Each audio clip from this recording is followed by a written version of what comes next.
भारत ने मालदीव को एक और ऐसा झटका दिया जिससे मालदीव कई सालों तक उभर नहीं पाएगा, और मालदीव के प्रेसिडेंट का भारत से दूरियां बनाना ही मालदीव के ऊपर भारी पड़ चुका है। और भारत ने मालदीव को इस बार ऐसी जगह चोट पहुंचाई है कि वो कई सालों तक दर्द देने वाला है, क्योंकि अभी तक तो भारत के द्वारा ही फूड प्रोडक्ट्स मालदीव को एक्सपोर्ट होने पर ही रोक लगाया गया था, लेकिन अब भारत की तरफ से मालदीव के खिलाफ एक ऐसा कदम उठाया जा चुका है जिससे मालदीव के राष्ट्रपति मोहम्मद मुइज्जू की रातों की नींद उड़ गई है। पूरी बात सरल भाषा में समझते हैं, लेकिन आगे बढ़ने से पहले मालदीव के खिलाफ भारत के इस शानदार कदम के लिए वीडियो को एक लाइक करके फैक्टेड टीवी चैनल को सब्सक्राइब जरूर कीजिएगा। देखिए, अब मालदीव ने चावल, दाल और गेहूं समेत सभी अनाजों को तुर्की से इंपोर्ट करने का फैसला लिया है। यहां तक कि तुर्की के द्वारा मालदीव में चावल, दाल और गेहूं का ट्रांसपोर्टेशन शुरू भी हो गया है, और जो भारत अभी तक मालदीव की मदद करता आया था उसको मालदीव तेजी के साथ भूलता जा रहा है। लेकिन मालदीव ने चावल, दाल, गेहूं और अनाज को तो तुर्की से इंपोर्ट करने का फैसला ले लिया, लेकिन मालदीव ये भूल गया कि इसके अलावा भी कुछ चीजें ऐसी हैं जो मालदीव चाहकर भी तुर्की और चीन से इंपोर्ट नहीं कर सकता, जिसके लिए चाहे वो कितनी भी कोशिश क्यों ना कर ले, उसे कुछ प्रोडक्ट भारत और श्रीलंका से ही इंपोर्ट करना पड़ेगा।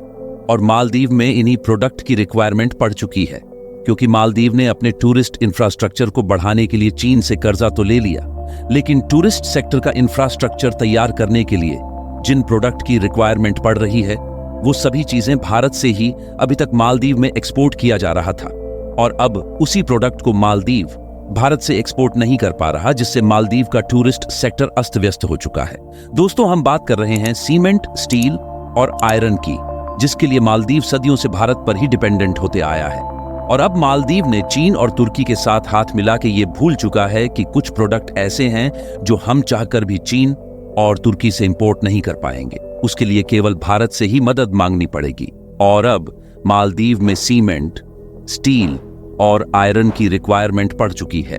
मालदीव में जितने भी होटल और वाटर विला बने हुए दिखाई देते हैं, ये सभी भारत के द्वारा एक्सपोर्ट किए गए सीमेंट की मदद से बनाए गए हैं, और बिना सीमेंट के किसी भी देश में आज के समय में बिल्डिंग और होटल्स को बनाना नामुमकिन है। और मालदीव के साथ भी कुछ ऐसा ही हो रहा है, जहां अब मालदीव में सीमेंट की काफी ज्यादा रिक्वायरमेंट पड़ चुकी है, और मालदीव चाहता है कि भारत ज्यादा से ज्यादा मात्रा में मालदीव को सीमेंट एक्सपोर्ट करें। लेकिन मालदीव ने जो भारत के खिलाफ अपने फैसले लिया है उसका अंजाम तो अब भुगतना ही पड़ेगा। मालदीव हर साल लगभग $7 मिलियन की अकेले सीमेंट ही इंपोर्ट करता है, जिसमें 90% सीमेंट अकेले भारत के द्वारा ही एक्सपोर्ट किया गया है, जबकि 10% श्रीलंका और नेपाल ने मालदीव को सीमेंट एक्सपोर्ट किया है। यहां तक कि श्रीलंका के द्वारा जो सीमेंट मालदीव में एक्सपोर्ट किया गया है उसमें ज्यादातर इंडियन कंपनियां ही शामिल हैं, क्योंकि श्रीलंका में सीमेंट प्रोडक्शन के लिए भारत की कई सारी कंपनियां अपनी प्रोडक्शन यूनिट एस्टैब्लिश कर चुकी हैं, जहां पर भारी मात्रा में सीमेंट का प्रोडक्शन होने के साथ साथ दूसरे देशों को भी एक्सपोर्ट किया जाता है। अगर पिछले एक साल में देखा जाए तो भारत ने करीब $103 मिलियन के सीमेंट को दूसरे देशों में एक्सपोर्ट किया है, जिसमें सबसे ज्यादा श्रीलंका, नेपाल और बांग्लादेश को सीमेंट एक्सपोर्ट किया गया है। हालांकि देखा जाए तो नेपाल में एक बड़े लेवल पर सीमेंट प्रोडक्शन फैक्ट्रीज है, लेकिन इसके बावजूद भी नेपाल अपने देश में सीमेंट की जरूरत के लिए भारत पर डिपेंडेंट है, जिसमें पिछले साल भारत से अकेले नेपाल को $16 मिलियन का सीमेंट एक्सपोर्ट किया गया था, जबकि श्रीलंका को इससे भी ज्यादा $72 मिलियन का सीमेंट एक्सपोर्ट किया गया था। यानी कि आप इसी से अंदाजा लगा सकते हैं कि भारत के सभी पड़ोसी देश लगभग पूरी तरह से सीमेंट इंपोर्ट के लिए भारत पर ही डिपेंडेंट है। यहां तक कि भारत की सीमेंट इंडस्ट्री इंडियन इकोनॉमी में भी डोमिनेट करती है, जिससे भारत की अर्थव्यवस्था को भी एक बड़ा फायदा मिलता है।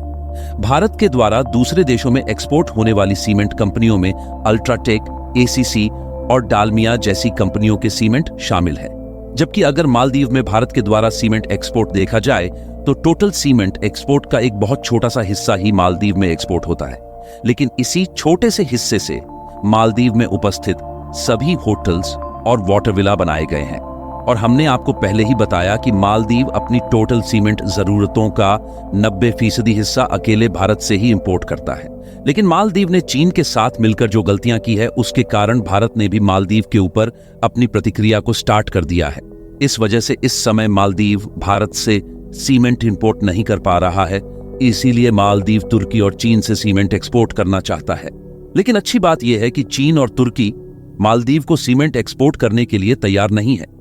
वैसे देखा जाए तो मालदीव ने खाने पीने का आइटम तुर्की से इंपोर्ट करने का तो फैसला ले लिया, लेकिन मालदीव ने इस बात पर ध्यान नहीं दिया कि यह डिसीजन मालदीव की टूरिस्ट इंडस्ट्री के लिए कितना ज्यादा भारी पड़ सकता है, क्योंकि जहां मालदीव चीन के द्वारा लिए गए कर्ज से अपनी टूरिस्ट सेक्टर को बढ़ाना चाहता है, लेकिन उसके लिए भारत से सीमेंट इंपोर्ट नहीं कर पा रहा है। इसके अलावा भारत ने अपनी सीमेंट इंडस्ट्री को और भी ज्यादा बढ़ाने के लिए साउथ कोरिया के साथ FTA एग्रीमेंट को भी साइन कर लिया, जिसमें इंडिया और साउथ कोरिया के बायलैटरल ट्रेड को बढ़ावा देने की बात की गई है। और इस FTA से भारत को काफी ज्यादा फायदा भी होने वाला है, क्योंकि इसके अलावा भारत ने साउथ कोरिया के अंदर अपने व्हीकल्स के एक्सपोर्ट को भी बढ़ाने जा रहा है।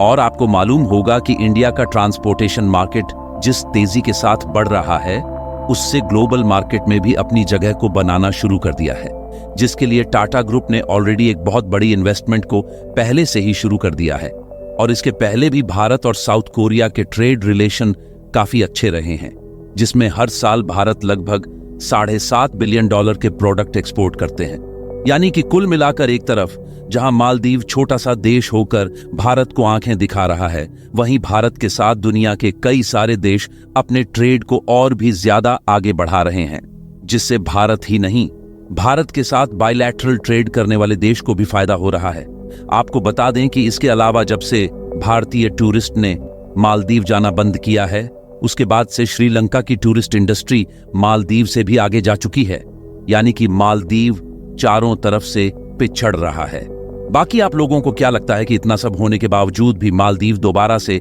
भारत से मदद मांगने की गुहार लगाएगा?